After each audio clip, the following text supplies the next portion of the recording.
সূরা আল ফালাক মক্কি সূরা। এই সূরায় আয়াত আছে 5টি, রুকু আছে 1টি।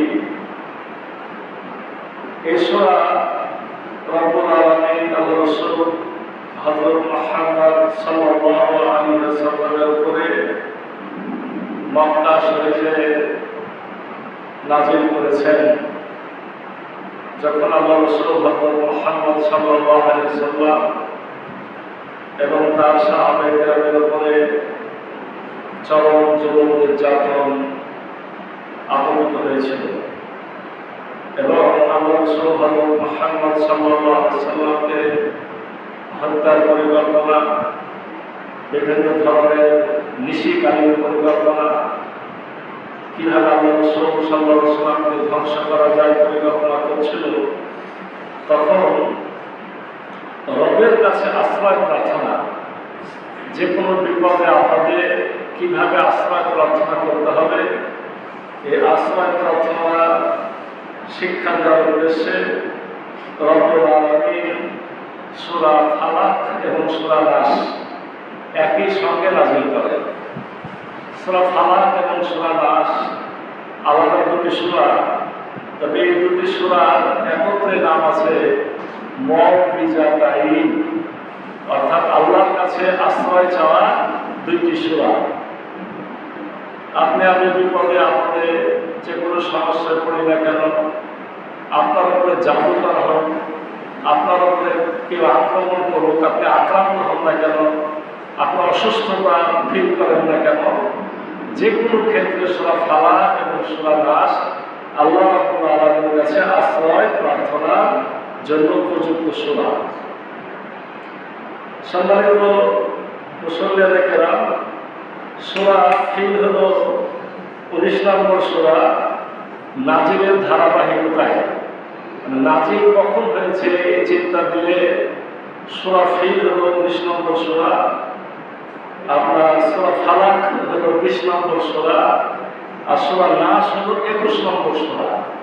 কিন্তু কোরআনে এটা যখন আল্লাহ রাব্বুল আলামিনের নির্দেশে রাসূল সাজিয়েছেন, তখন সব শেষে লিখেছেন ফালাক এবং নাস, অর্থাৎ 113 নম্বর সূরা আর 114 নম্বর সূরা। কিন্তু কখন নাযিল হয়েছে চিন্তাতে, সূরা ফালাক হলো 20 নম্বর সূরা, সূরা নাস হলো 21 নম্বর সূরা। আর এর আগে সূরা ইখলাস আলোচনা করেছি, অর্থাৎ কুল হুয়াল্লাহু আহাদ, আমরা কার কাছে আশ্রয় প্রার্থনা করব তার পরিচয় আছে সূরা ইখলাসে। অর্থাৎ সূরা ইখলাস হলো আপনার যে সূরা ইখলাসে যার কাছে আশ্রয় চাবো তার পরিচয় দেওয়া হয়েছে, আর এই সূরা দুটাতে সেই রবের কাছে আশ্রয় চাওয়া শিক্ষা দেওয়া হয়েছে। সম্মানিত মুসল্লিরা, এই সূরার ফজিলত অনেক বেশি।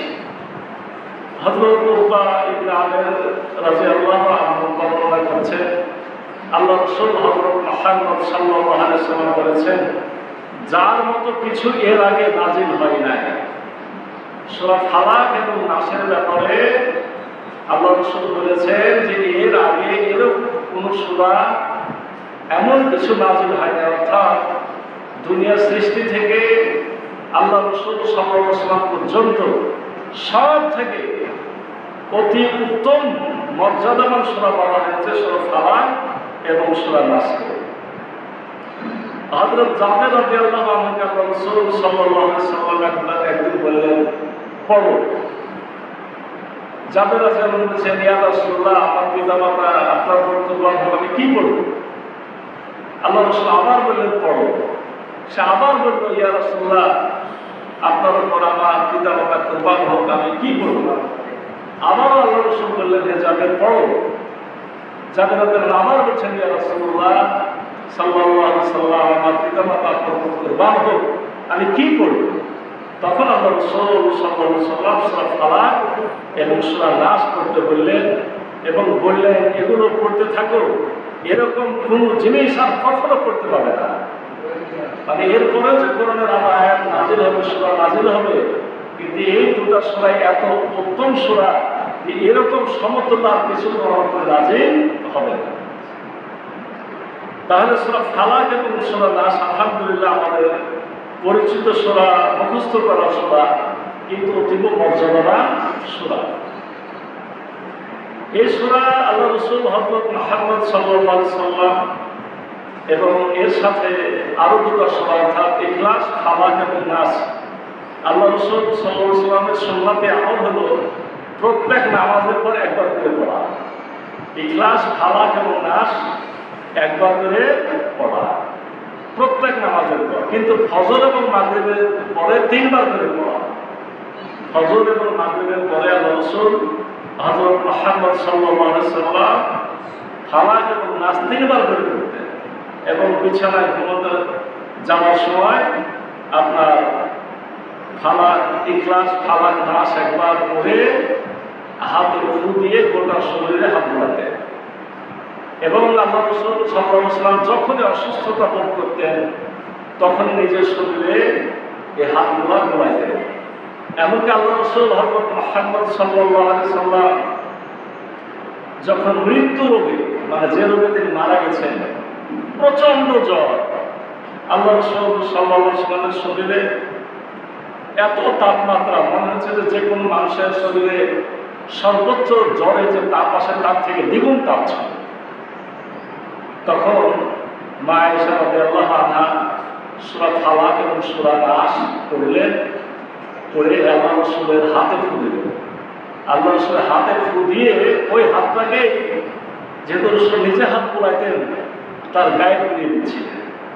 তার মানে সাহাবায়ে কেরাম এবং আল্লাহ রাসূল সাল্লাল্লাহু আলাইহি ওয়াসাল্লাম এই সূরাটাকে এত বেশি গুরুত্ব দিয়েছেন যে কল্পনা করা যায় না।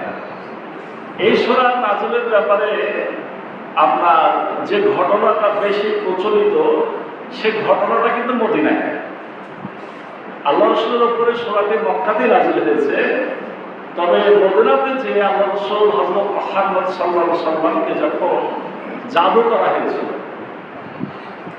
কাফের, মুশরিক, বেঈমান, মুনাফিকরা যখন কোনো কিছুতে পারল না, সর্বশেষে আল্লাহ রাসূল হযরত মুহাম্মদ সাল্লাল্লাহু আলাইহি সাল্লামকে জাদু করে তাকে শেষ করে দেওয়ার সর্বশেষ ফন্দি করেছিল। তখন রব্বুল আলামিন এই সূরা ফালাক এবং নাসের আমলই আল্লাহ রাসূলকে শিক্ষা দিলেন এবং জাদু থেকে নিষ্কৃতির পদ্ধতি জানাই দিলেন। ঘটনাটা কি ছিল? আল্লাহ রাসূল হযরত মুহাম্মদ সাল্লাল্লাহু আলাইহি সাল্লাম আপনার মদিনাতে ছিলেন। মদিনায় যাওয়ার পরে মদিনার ইহুদিরা ফন্দি করলো যে মুহাম্মদের উপরে জাদু করতে হবে। কিভাবে জাদু করা যায়, এই চক্রান্ত হিসেবে আল্লাহ রাসূলের একজন খাদেম ছিল ইহুদি, একজন খাদেম ছিল ইহুদি। এই ইহুদিকে দিয়ে লাবিদ বিন আসাম, একজন ইহুদি, লাবিদ বিন আসাম আল্লাহ রাসূল সাল্লাল্লাহু আলাইহি ওয়াসাল্লামের খাদেম ইহুদিকে ধরে তার মাধ্যমে মাথা আঁচড়াতে যে যে চুলগুলো উঠে যায়, এই কিছু চুল জোগাড় করেছিল এবং আল্লাহ রাসূল সাল্লাল্লাহু আলাইহি ওয়াসাল্লামের চিরদিন কয়েকটা দাঁত সে নিয়ে এসেছিল এবং এই দাঁত এবং আপনার এই চুল, এটা সে লাবিদ বিন আসামকে দেয়। আর লাবিদ বিন আসামের মেয়েরা ছিল আর ভয়ঙ্কর জাদুকর্মী, জাদু করতেই পারদর্শী। তার নিজেদের মেয়েদের মাধ্যমে আল্লাহ রাসূল সাল্লাল্লাহু আলাইহি ওয়াসাল্লাম জাদু করেন। রাসূল সাল্লাল্লাহু আলাইহি ওয়াসাল্লাম তো বুঝতে পারেন না, প্রায় 6 মাস আল্লাহ রাসূলের উপরে জাদু কার্যকর ছিল এবং শেষ তিন দিন তিনি খুব বিব্রত বোধ করছিলেন, মানে এটার চূড়ান্ত অবস্থা বিরাজ করছিল। আল্লাহ রাসূল সাল্লাল্লাহু আলাইহি ওয়াসাল্লাম পেরেশান হয়ে গেছিলেন। মাঝে মাঝে মনে হচ্ছিল তার কিছু ভুল হয়ে যাচ্ছে, কেমন কিছু একটা কাজ তিনি করেন নাই, অথচ তিনি ভাবছেন মনে হয় করে ফেলেছেন। কোন স্ত্রীর কাছে যান নাই, মনে হচ্ছে মনে হয় সেখানে গিয়েছিলেন। এরকম কিছু আল্লাহ রাসূল সাল্লাল্লাহু আলাইহি ওয়াসাল্লাম উপলব্ধি করছিলেন। এরকম যখন শুরু হলো, রাসূল সাল্লাল্লাহু আলাইহি ওয়াসাল্লাম এই সর্বশেষ যখন 3 দিন আসলো, আল্লাহ রাসূল খুব পেরেশান হলেন এবং আল্লাহকে ডাকাডাকি শুরু করলেন যে হে রব্বুল আলামিন, তুমি আমাকে এখান থেকে বাঁচার বুদ্ধি দাও, আমি খুব পেরেশান হয়ে পড়েছি, আমার কি হয়েছে? তখন রব্বুল আলামিন দুজন ফেরেশতা পাঠায় দেন। দুজন ফেরেশতা রাসূল সাল্লাল্লাহু আলাইহি ওয়াসাল্লাম তখন ঘুমিয়ে আছেন। নবীদের ঘুম এমন যে আমাদের মতো পুরোপুরি ঘুম, মানে তাদের অন্তর জাগ্রত থাকে। আমাদের অন্তরও ঘুমায় যায়, কিন্তু নবী রাসূলদের অন্তর কি থাকে? জাগ্রত থাকে। রাসূল সাল্লাল্লাহু আলাইহি ওয়াসাল্লাম শুয়ে আছেন, ঘুমিয়ে আছেন। দুইজন ফেরেশতা, একজন আল্লাহ রাসূলের মাথার কাছে আর একজন পায়ের কাছে বসেছে। কিন্তু রাসূলকে তো জানাইতে হবে যে সমস্যাটা কি। আল্লাহ রাসূল তো জানেন না, যেহেতু আল্লাহর কাছে জানার জন্য তিনি দোয়া করেছেন, এজন্য তার কাছে কি আসলো? ফেরেশতারা আসলো আল্লাহর পক্ষ থেকে। একজন জিজ্ঞাসা করছে যে এই ব্যক্তিটির কি কষ্ট? আল্লাহ রাসূল কিন্তু শুনতে পাচ্ছে। আরেকজন উত্তর দিচ্ছে যে একে জাদু করা হয়েছে। মানে এতদিনে রাসূল জানছে যে তাকে জাদু করা হয়েছে। আরেকজন বলছে কিভাবে জাদু করা হয়েছে? তখন এভাবে উত্তর দিচ্ছে যে এনাকে জাদু করা হয়েছে, তার চুল, তার চিরুনি আর খেজুর গাছ, পুরুষ খেজুর গাছের ফুল এবং যে আপনার শীষ, ওর উপর যে ঢাকনাটা থাকে, মানে যে ঢাকনা থাকে, একটা আবরণ থাকে, এটা সহ তাকে জাদু করা হয়েছে। তো এই জাদু করে এই জিনিসগুলো কোথায় রাখা হয়েছে? তখন আর এক ফেরেশতা উত্তর দিচ্ছে যে তাকে জি জাওয়ান নামক কূপের মধ্যে এগুলাতে জাদু করে আপনার এই কূপের নিচে এগুলাকে পাথর দিয়ে চাপা দেওয়া আছে। তো সে কূপটা কোথায়? তখন বলছে ওখানকার যে কূপ, ওই কূপের পাশে যে খেজুর গাছ, এই খেজুর গাছটা দেখতে শয়তানের মাথার মতো। এরকম একটা ঠিকানা পরিচয় জানায় দেয়। এখান থেকে মুক্তির বুদ্ধি কি? তখন ফেরেশতা বিস্তারিত বলল যে কূপ থেকে আপনার ওগুলাকে তুলতে হবে, আর এই সূরা ফালাক নাসের মাধ্যমে কি করতে হবে? সেই কূপের জাদু তুলে এটাকে আপনার বন্ধন মুক্ত করতে হবে। কিছু বাধা আছে, গিরা আছে, গিরাকে মুক্ত করতে হবে। আল্লাহ রাসূল সাল্লাল্লাহু আলাইহি ওয়াসাল্লাম মানে কিছুটা হাসতে হাসতে ঘুম ভেঙে গেল। মা আয়েশা রাদিয়াল্লাহু আনহা দেখে বলছেন, ইয়া রাসূলুল্লাহ, আপনি হাসছেন যে কি হলো? বলছে, আয়েশা, আমি আল্লাহর কাছে যেটা চেয়েছিলাম আল্লাহ আমাকে সেটা জানাই দিয়েছেন। আমি যেটা চেয়েছিলাম আল্লাহ আমাকে দিয়ে দিয়েছেন। রাসূল সাল্লাল্লাহু আলাইহি ওয়াসাল্লাম তখন হযরত আলী রাদিয়াল্লাহু আনহু সহ আরো দু একজন সাহাবীকে কোনো মতে রাসূলুল্লাহ নিজে সেখানে হাজির হলেন, এবং ওই কূপের পানি দেখতে মেহেদি রঙের মতো, মেহেদি রঙের নির্যাসের মতো পানি। এই পানিকে আগে সেঁচা হলো, পানিকে তোলা হলো কূপ থেকে, তুলে তার তলে পাথরের নিচে এমন জায়গায়, মানে কেউ কোনোদিন চিন্তাও করবে না, ওখানে আপনার যাবেও না, ওটা তুলবেও না, আর মোহাম্মদের উপর জাদু হয়ে মোহাম্মদ আস্তে আস্তে মারা যাবে, এটাই ছিল তাদের প্রচন্ড চক্রান্ত। কিন্তু রব্বুল আলামিন যখন জ্বালায় দিলেন, আল্লাহ রাসূল হযরত মুহাম্মদ সাল্লাল্লাহু আলাইহি ওয়াসাল্লাম হযরত আলী রাদিয়াল্লাহু আনহুকে দিয়ে সেই থেকে সেটা তুললেন। তোলার পরে দেখা গেল যে ওর মধ্যে ছিল মোমের পুতুল। আপনার সেটা এক এক বর্ণনা এক এক রকম আছে। কেউ বলছে পুতুলের ওপরে গিট আছে, আর প্রত্যেক গিটের ওপরে সুই ফুটানো আছে। 11টা গিট আছে, প্রত্যেক গিটের মাঝখান দিয়ে আবার সুই ফুটা আছে। রাসূল সাল্লাল্লাহু আলাইহি ওয়াসাল্লাম সূরা ফালাক থেকে শুরু করলেন। সূরা ফালাকে হলো আপনার 5টা আয়াত, আর সূরা নাসে হলো 6টা আয়াত, মোট 11টা আয়াত আছে। রাসূল সাল্লাল্লাহু আলাইহি ওয়াসাল্লাম এই 5টা আয়াত একটা একটা করে আয়াত পড়েন, আর একটা একটা করে সুইকে তুলেন।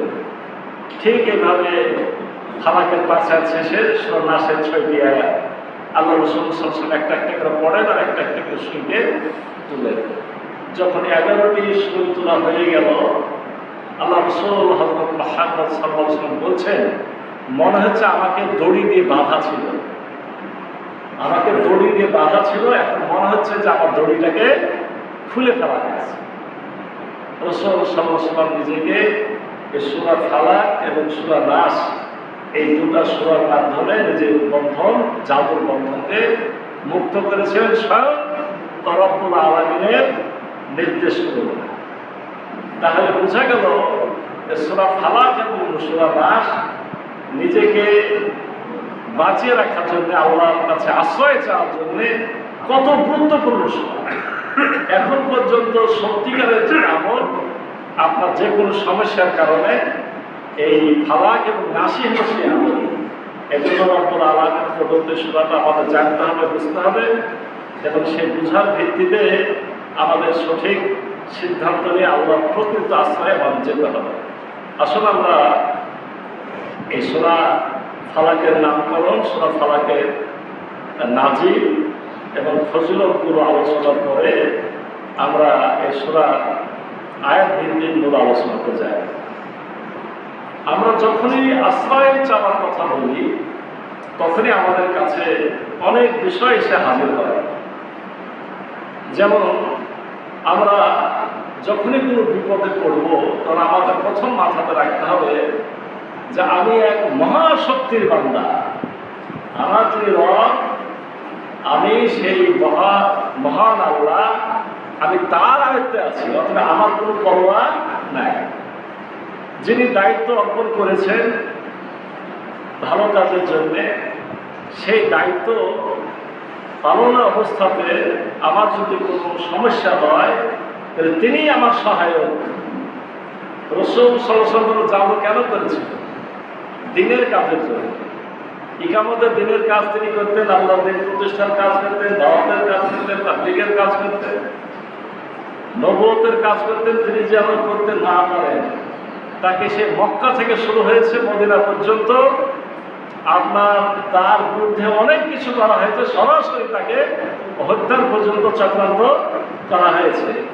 এই সকল চক্রান্ত থেকে উদ্ধারের জন্য রব্বুল আলামিন এই দুটো সূরার মাধ্যমে তাকে আশ্রয় প্রার্থনা শিক্ষা দিয়েছে। আশ্রয় চাওয়ার উদাহরণ আমরা দেখি সওর গুহাতে যখন আল্লাহ রাসূল হযরত মুহাম্মদ সাল্লাল্লাহু আলাইহি ওয়াসাল্লাম আপনার একেবারে মক্কা থেকে বের হয়ে চলে আসছেন, সওর গুহাতে তিনি হযরত আবু বকর সিদ্দিক রাদিয়াল্লাহু আনহুকে নিয়ে আপনার গোপনে বসে আছেন। আর কাফের মুশরিকরা আল্লাহ রাসূল সাল্লাল্লাহু আলাইহি ওয়াসাল্লামের সেই সওর গুহার মাথার উপর দিয়ে কি করছে? দৌড়াদৌড়ি করছে, খুঁজছে।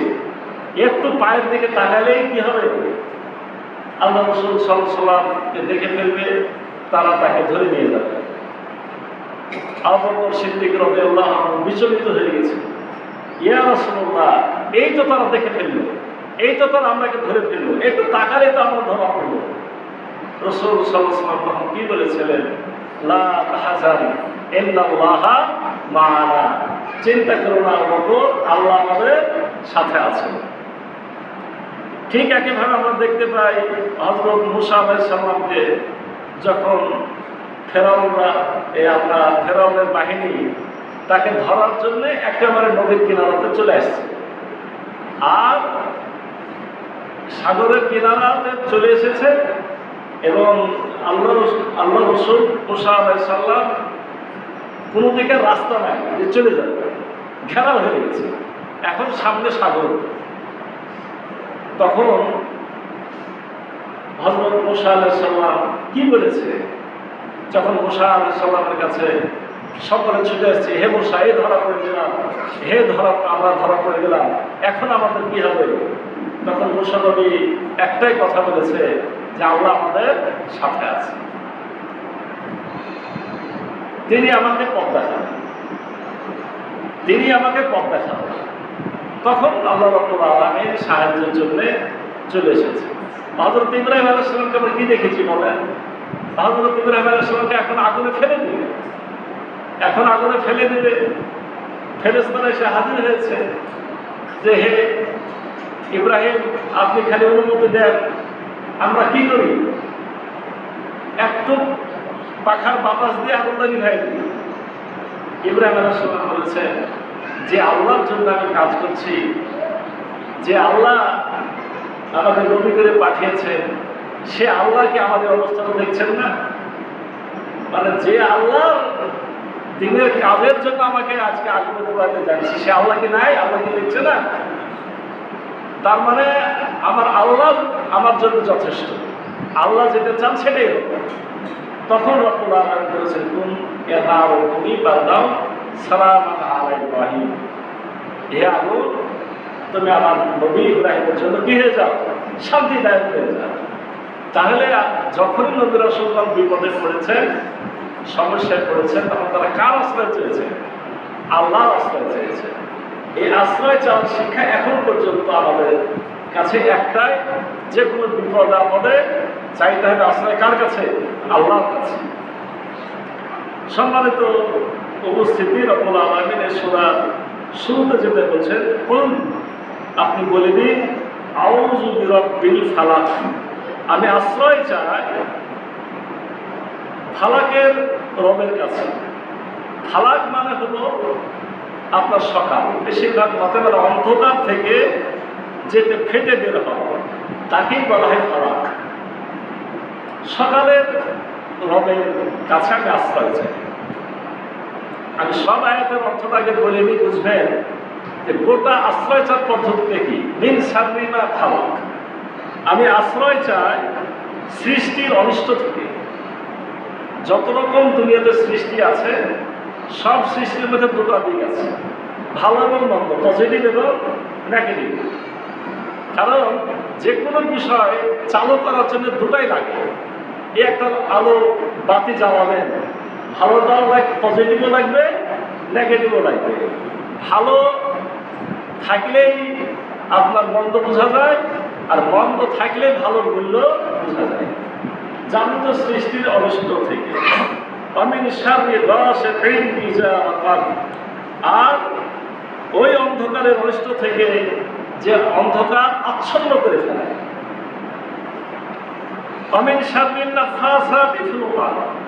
এবং গ্রন্থিতে মানে গিটে গিটে ফুৎকারিনীদের অনিষ্ট থেকে, জাদু যারা করে তারা এই ফুগালা দেয়।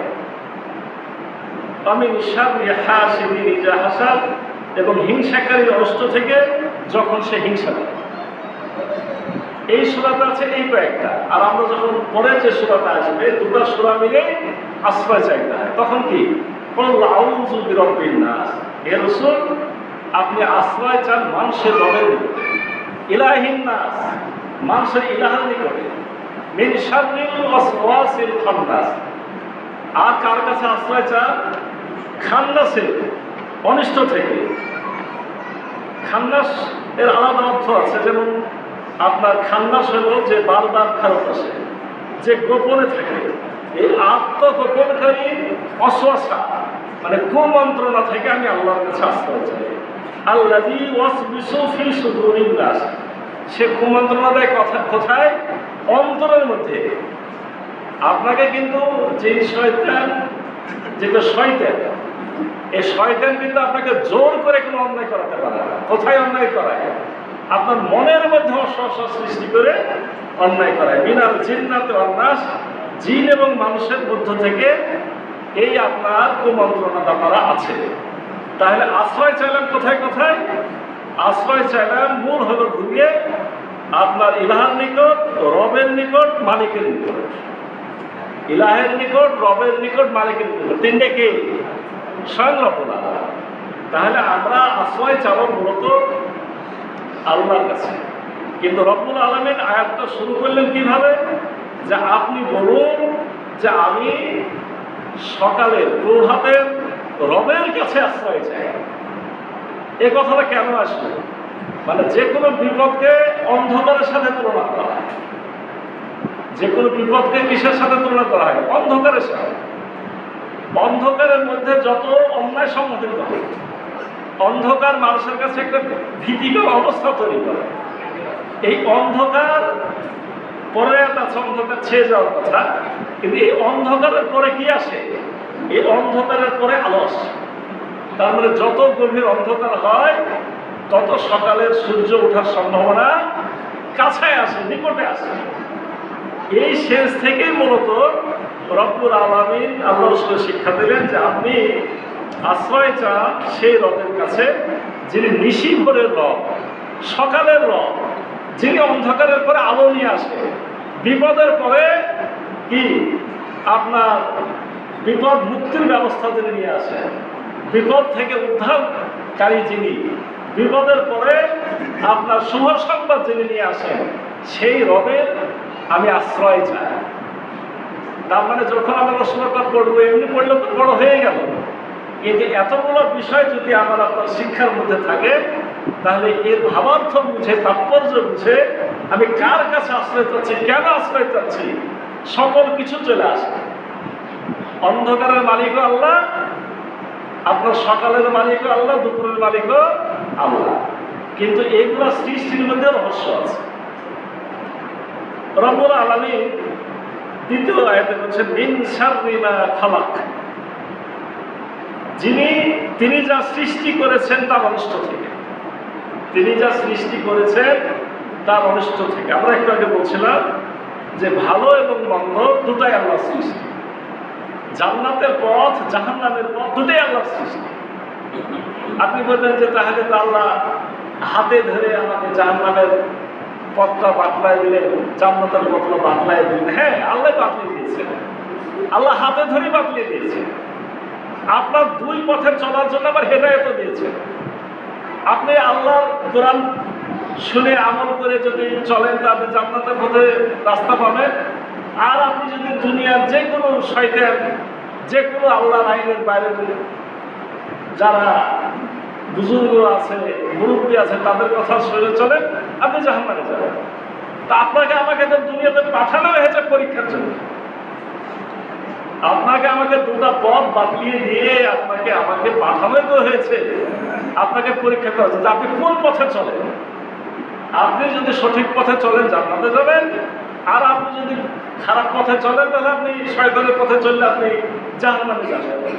দুনিয়াতে মূলত দল তো দুটাই, হিজবুল্লাহ আর হিজবুল শাইতান। হয় আপনি আল্লাহর দলের লোক, না হলে আপনি শয়তানের দলের লোক। এখানে বলা হচ্ছে যে যত কিছু সৃষ্টি আছে, প্রত্যেক সৃষ্টির মধ্যে ভালো এবং মন্দ দুটাই আছে। আপনি যে কোনো কাজে আপনি মনে করবেন যে বোধহয় এর মধ্যে সব ভালো না, সব ভালো আল্লাহ সৃষ্টির মধ্যে গোটাটাই ভালো, এরকম কিছু নাই। আপনার প্রত্যেকটা বিষয়ের মধ্যে ভালোর সাথে কিছু মন্দ লুকায়িত থাকে। আপনাকে সেই মন্দটা থেকে বেঁচে ভালোর পথে চলতে হবে। অমির সামনে গসে নিজা অকাল, কোন অন্ধকার, সে অন্ধকার এখানে ব্যাখ্যা দেওয়া হয়েছে যে অন্ধকার আচ্ছন্ন করে রাখে। আর অন্ধকার অনিষ্ট থেকে যখন তা আচ্ছন্ন করে, একেবারে আপনার উপর আপতিত হয়ে ঘিরে ফেলে, সেখান থেকে আর উঠার মতো সুযোগ মনে হয় যে নাই, সেই অন্ধকার থেকে অকাব, অকাব যে শব্দটা, এই শব্দটার মূল উৎপত্তি হলো যে পাহাড়ের সেই উঁচু স্থান যেখান থেকে পানি প্রবাহিত হয়। অনেক পাহাড়ের উপর থেকে পানি পড়ে না, ঝর্ণার ধারা নাই, ওই যে জায়গা থেকে পানিটা লাফায় লাফায় পড়ে, আপনাকে সেটাকে বলে অকাব। অর্থাৎ অন্ধকারও আপনার যেন উপর থেকে এসে আপনাকে ছেয়ে ফেলে। আর গসেক হলো অন্ধকার, গসেকিন সে অন্ধকার, ইজা অকাব যে আপনাকে ঘিরে ফেলে, ওপর থেকে পানি যেভাবে পড়ে সেভাবে নেমে এসে আপনাকে ঘিরে ফেলে। রাসূল সাল্লাল্লাহু আলাইহি সাল্লামকে যে হত্যার পরিকল্পনা করা হয়েছিল, সেটা কখন করা হয়েছিল বলেন? রাত্রে মেরে ফেলা হবে, ঠিক না? যে রাত্রিবেলাতে কি করা হবে? আল্লাহ রসুলকে হত্যা করা হবে। রাসূল সাল্লাল্লাহু আলাইহি সাল্লাম সেই সুবহে সাদেকের আগে যখন বের হবে মসজিদে হারামের দিকে, ওই অন্ধকারের সময়তে তাকে কি করা হবে? কতল করা হবে। হযরত আলী রাদিয়াল্লাহু আনহু শহীদ করা হয়েছে আপনার সেই ফজরের সময়। আল্লাহ যখন হযরত আলী রাদিয়াল্লাহু আনহু মসজিদ বাসা থেকে বের হয়ে মসজিদ দিকে যাচ্ছিলেন, তখন তাকে শহীদ করা হয়েছে। হযরত উমর ইবনে খাত্তাব রাদিয়াল্লাহু আনহু শহীদ করা হয়েছিল, আক্রমণ করা হয়েছিল কখন? সেই ফজরের সময়। তো অন্ধকার, যে অন্ধকারটা শুভে সাদেকের আমরা যখন শুরু হয় তখনটা হয় ফজর, আর একেবারে যখন আলো হয়ে যায় সে তো আলোই হয়ে গেল। এই অন্ধকার অন্ধকার যে ভাব, এই সময়তে যত চক্রান্ত করে বদমাশেরা আর ভালো মানুষরা দাঁড়ায় আল্লাহর কাছে। শয়তান তার চক্রান্ত বাস্তবায়ন করার রাস্তা খোঁজে, আর ভালো মানুষেরা খোঁজে আল্লাহকে। এই একটা গুরুত্বপূর্ণ সময়। এই সময়টা থেকেও আল্লাহর কাছে আশ্রয় চাইতে হবে, কারণ এই সময় ঘটে যত ঘটনা, যত গভীর রাত হয় আপনার তত বিভিন্ন ধরনের জন্তু জানোয়ার যেগুলা আক্রমণ করার মতো এটা কিন্তু রাস্তায় বেরিয়ে আসে। যত রকমের জাদুবিদ্যা এটা ঘটায় হলো এই সমস্ত জাদু করলো রাত্রিবেলায়। জাদু আছে এটা কিন্তু মেনে নিতে হবে, জাদু আছে এটা মেনে নিতে হবে, যেটাকে বলা হয়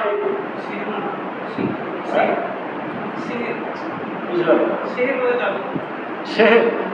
আচ্ছা, জাদু আছে এটা মেনে নিতে হবে। আমার মুসা আলাইহিস সালামের কি জাদু, তার সামনে জাদু ঘটনা হলো না? এটা কোরআনের বর্ণনা। আমার রসুলকে জাদু করা হলো, এটা দেখুন কোরআনের বর্ণনা, ঠিক না বে ঠিক? অর্থাৎ জাদু কিন্তু আছে, ব্ল্যাক ম্যাজিক, ইংরেজিতে হচ্ছে ব্ল্যাক ম্যাজিক, আপনার কালো জাদু, আপনাকে শেষ করে দেওয়ার জন্য যত রকম পায়তারা করা হয়। মুসা আলাইহিস সালামের সময় আমরা দেখেছি যে হযরত মুসা আলাইহিস সালামের সামনে জাদু ফেরাও শুরু করা হলো। সে বড় বড় দেশের বড় বড় জাদুকরকে নিয়ে আসা হলো। তারা মুসা আলাইহিস সালাম দেখতে পাচ্ছে, মুসা আলাইহিস সালামও দেখছে। তার মানে ওই সময়ে তার চোখের ওপরে জাদু পড়ে গেছে। সে দেখছে যে বিশাল বিশাল অজগর এই খেলা হয়ে যাচ্ছে, আক্রমণ করে বেড়ে পড়ে একটা অবস্থা। যখন তিনি ভীত হলেন, তিনি তো আল্লাহর আশ্রয় চাইলেন। আল্লাহ রাব্বুল আলামিন তখন তাকে কি করলেন? এই মুসা, তোমার হাতে কিন্তু লাঠি, এই লাঠি ছেড়ে দাও। লাঠি যখন ছেড়ে দেওয়া হলো, এত বড় এবার সাপ তৈরি হয়ে গেল যে ওদের জাদুগুলা, ওদের জাদুর সাপগুলা সব খেয়ে ফেলে। জাদুকররা জানে যে এক জাদুকরের সাপ আরেক জাদুকর খাবে, এটা তো সম্ভব না। তার মানে এটা কোনো জাদু না। এই জন্য তারা সবাই কি করেছিল? মুসার কাছে এসে আত্মসমর্পণ করে মুসলমান হয়ে গেছে, ইসলাম গ্রহণ করেছে। তাহলে জাদু আছে, এবং এই জাদুর চক্রান্তগুলো কি হয়? রাত্রিবেলাতে হয়। আবার যাবতীয় অশ্লীল কাজ, যাবতীয় অশ্লীল কাজগুলো কখন সংঘটিত হয় বলে? বেশিরভাগই রাত্রিবেলায় ঘটে। এই যে কদিন আগে একজন মারা গেল না, ঢাকা বিশ্ববিদ্যালয়তে এখনো আন্দোলন চলছে। ঢাকা ইউনিভার্সিটির একজন ছাত্র সৌম্য না সৌম্য নয়, তো রাত্রি 12টার পরে, আচ্ছা রাত্রি 12টার পরে রাস্তার মধ্যে খুব বিপদে পড়া ছাড়া কোনো লোক থাকে? আর যে জায়গায় গেছে ওই ওটা বদমাশেরই জায়গা। এখন সেও বদমাশি না সেটা আমরা বলছি না, কিন্তু ওরকম জায়গাতে সাধারণত ওরকম লোকেরাই যায়। এই গভীর রাত্রে যে মৃত্যু হলো, এটা সাধারণত এরকম মানুষদেরই ঘটনা ঘটে। আর যদি বাড়ির মধ্যে মারা যেত তাহলে বলতাম যে এটা বাড়ির বদমাশের, সে মেরে গেছে। কিন্তু স্পটে যখন মারা যায় তখন তো সন্দেহ থাকে যে কি ঘটেছে। এরকম ঘটনা আমরা যুগ যুগ ধরে দেখে আসছি এবং এখনো দেখছি, ভবিষ্যতে থাকবে। ইমানদার যারা তারা আল্লাহর আশ্রয় নিয়ে চলবে, আর বেঈমান কাফের তারা শয়তানের আশ্রয় থাকবে। আল্লাহর আশ্রয় থাকলে আপনি হেদায়েতের নূর পাবেন, আর শয়তানের আশ্রয় থাকলে আপনি জাহান্নামের রাস্তা পাবেন। এরপর রব্বুল আলামিন কি বলছেন? আমিন শাররিন নাফাসাতি ফিল উকাদ, গ্রন্থিতে ফুৎকারিণী যারা, তাদের অনিষ্ট থেকে। গ্রন্থিতে ফুৎকারিণী, ওই যে গিটে গিটে ফুদা, গিরায় গিরায় ফুদা। আল্লাহ রাসূল সাল্লাল্লাহু আলাইহি ওয়াসাল্লাম যেটা উদ্ধার করলেন তাতেও দেখা গেল কি, একটা যে সুতা দিয়ে বাঁধা আছে তাতে 11টা গিট আছে। 11টা গিট আছে, আর 11টা গিটের মাঝে মাঝে একটা সুই ফুটা আছে। তাহলে জাদু করার একটা কৌশল বোঝা গেল যে তারা এরকম গিটে গিটে ফু দিয়ে কি করে? জাদু করে। এই জাদুকরদের থেকে রব্বুল আলামিন আল্লাহর কাছে আশ্রয় চাচ্ছেন। এবং যখনই ইমানদার আপনার কখনো বিপদে পড়বে তখন তারা এই কথা বলবে যে আমি কার আশ্রয় চাই? আমি আল্লাহর আশ্রয় চাই। অবশ্যই সূরা মুমিনুনের কথা আছে, অবশ্যই ওই সত্তার আশ্রয় নিয়েছি যিনি আমার রব এবং তোমাদের রব। সূরা মুমিন 27। তাহলে এতক্ষণ ধরে আলোচনা কিন্তু সেখানে যে কুল আউযু বিরব্বিল ফালাক, এই রব্বিল ফালাক থেকে শুরু হলো রব, গোটাটাই কিন্তু রবের কাছে আশ্রয় চাওয়া। যত রকমের বর্ণনা দেওয়া হলো কিন্তু মাঝখানে আশ্রয় কার? মাঝখানে আশ্রয় হলো রবের আশ্রয়।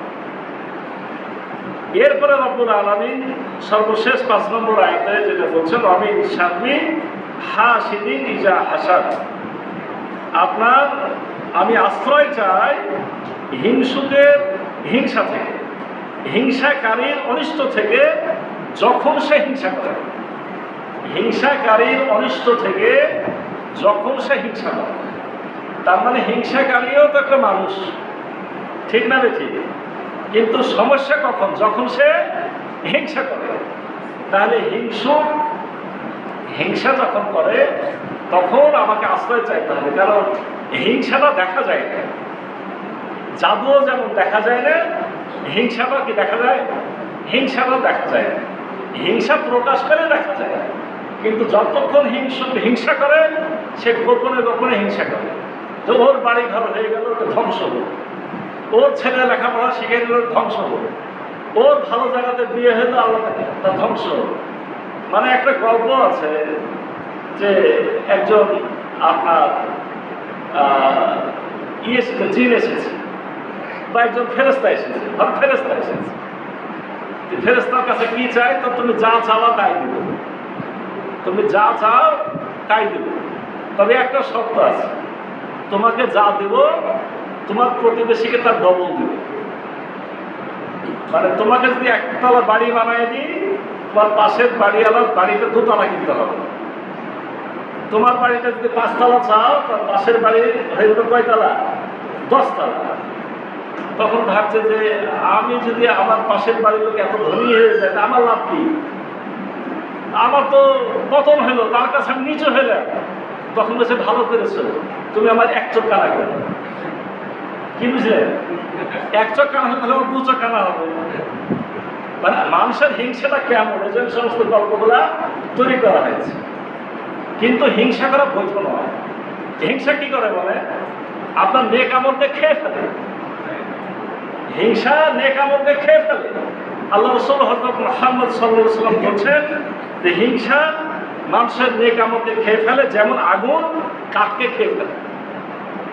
আগুন যেমন কাঠকে খেয়ে ফেলে, আগুন যদি কাঠে যদি আগুন লাগায় দেয়, তাহলে কি হবে? কাঠ আস্তে আস্তে করে শেষ হবে। তাহলে আপনার যত আমল জমা আছে, আপনি ভালো ভালো অনেক আমল করেন, কিন্তু আপনার মধ্যে থেকে হিংসাটা দূর করতে পারেন, তাহলে কি ঘটবে? আপনার আমলগুলো আস্তে আস্তে করে শেষ হয়ে যাবে। আল্লাহ রাসূল হযরত মুহাম্মদ সাল্লাল্লাহু আলাইহি ওয়াসাল্লাম বলছেন, লা হাসাদা ইল্লা ফি ইসনাইন রাজুলান আতাহুল্লাহু মালান ফাসাল্লাতা আলা হালাকাতিন বিল হক ওয়া রাজুলান আতাহুল হিকমাতা ফাহুয়া ইয়াকদি বিহা ওয়া ইউআল্লিমুহা। রাসূল সাল্লাল্লাহু আলাইহি ওয়াসাল্লাম বলছেন, হিংসা করা বৈধ নয়। তুমি অবশ্যই হিংসা করতে পারবে না, তবে দুজনের ব্যাপারে হিংসা করতে পারবে। অবশ্যই হিংসা করবে না, ইল্লা ফি ইসনাইন, তবে দুজনের ব্যাপারে হিংসা বৈধ আছে। তাহলে বুঝে নেন যে আপনার মধ্যে যে হিংসার যে উপাদানটা আল্লাহ দিয়ে রেখেছেন, এটাও ভালো কাজে লাগবে, এটাও খারাপ কাজে লাগবে। কেন? যে 2 জায়গাতে হিংসা করা যাবে, তাহলে ওই 2 জায়গা ছাড়া বাকি জায়গায় হিংসা করা যাবে না। এই জন্য হিংসা নামক একটা জিনিস আল্লাহ আপনার মধ্যে পয়দা করেছে, কিন্তু এটাকে কাজে লাগাতে হবে কোন দিকে? ভালোর দিকে। কি ভালো? মাত্র 2টা কাজে হিংসা করা বৈধ। রাজুলান আতাহুল্লাহু মালান ফাসাল্লাতা আলা হালাকাতিহি ফিল হক, ওই লোকের উপর আপনি হিংসা করতে পারবেন যাকে রব্বুল আলামিন অনেক সম্পদ দিয়েছে, কিন্তু ওই লোক আবার কি করে? এই সম্পদটা ভালো কাজে খরচ করে, হকের পথে খরচ করে, ইসলামের জন্য খরচ করে, ইসলাম চতুর্দিকে জারি হোক এই জন্য খরচ করে, কোনো অন্যায় পথে খরচ করে না, অনেক বেশি দান করে। আপনি এবার হিংসা করতে পারেন যে আল্লাহ, ওকে তুমি যা দিয়েছো তা থেকে সে 10,000 দান করেছে, আমার কাছে তো অতটুকুই দামে 20,000 দাম, তাহলে ওর সাথে আমার প্রতিযোগিতা হবে। তাহলে আপনিও যদি ধনী হন, আপনি তার থেকে বেশি খরচ করবেন। আপনি এই নিয়তটা করতে পারবেন, সে 10 টাকা দিল, আমি 20 টাকা দেব, আপনার এই হিংসাটা করব। কিন্তু ওরটা ধ্বংস হয়ে যায়, এটা হলো আসল হিংসা। আপনাকে চাইতে হবে ওর আছে থাক, ও আছে খরচ করছে, আল্লাহ তুমি আমাকে দামে আরো বেশি করে খরচ করবে। কিন্তু আপনি যখন কামনা করবেন যে ওটা ধ্বংস হয়ে যায়, তখন হলো এটা হিংসা। আর একটা হিংসা কি করা যাবে, অরজুলান আতাহুল হিকমাতা ফাহুয়া ইয়াকদি বিহা ওয়া ইউআল্লিমুহা। ওই ব্যক্তির উপর আপনি হিংসা করবেন যাকে রব্বুল আলামিন হিকমত দিয়েছেন। হিকমা আল্লাহ রাসূল হযরত মুহাম্মদ সাল্লাল্লাহু আলাইহি সাল্লাম আপনার মানুষদেরকে যে জ্ঞান দিতেন, তার মধ্যে একটা হলো হিকমা। আল্লাহ রাসূল সাল্লাল্লাহু আলাইহি ওয়াসাল্লাম প্রশিক্ষণ যে দিতেন, তার মধ্যে একটা কি ছিল না, হিকমা। হিকমা মানে সূক্ষ্ম জ্ঞান, অতীব সুচতুর জ্ঞান, যে জ্ঞানের ভুল হয় না, এরকম একটা উঁচু মর্যাদার জ্ঞান। কাউকে আল্লাহ সে জ্ঞান দিয়েছে, সে জ্ঞান দিয়ে সে সুষ্ঠু ফয়সালা করে এবং মানুষকে ওই জ্ঞানটা দান করে। যদি ওরকম জ্ঞান আল্লাহ আমাকে দেওয়া, তো আমি আরো মানুষের জ্ঞান প্রচার করবো, আরো বেশি মানুষকে জ্ঞানী বানাবো। যদি এটা আপনার মধ্যে থাকে, তাহলে ওই লোকের উপর হিংসা, কেমন হিংসা, ওর জ্ঞান চলে যাক না, আমিও জ্ঞানী হব, আমি আরো বেশি ভালো কাজ করবো। এই দুটা কাজে শুধু হিংসা করা বৈধ, বাকি হিংসা করা বৈধ নয়। সম্মানিত উপস্থিত, আজকে